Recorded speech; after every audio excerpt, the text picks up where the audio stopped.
على مستوى الجهه اليمنى لاكرم النقاش. محمد ربيع حريبات، كاميرو اوغيستو، امين زحزوح، مرة أخرى لأكرم النقاش. أكرم النقاش لاعب سابق لفريق اتحاد الجوارقة. أمين زحزوح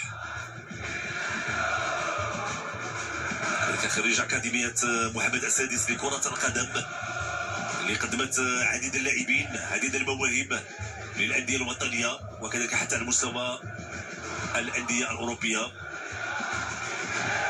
أمين زحزوح تمريرة ممتازة. خالد عجور خان تغطية حاضرة، استرجاع كرة بطرف عمر العرجون عند عبد الله كانو، مشات كرة في الجهة اليمنى.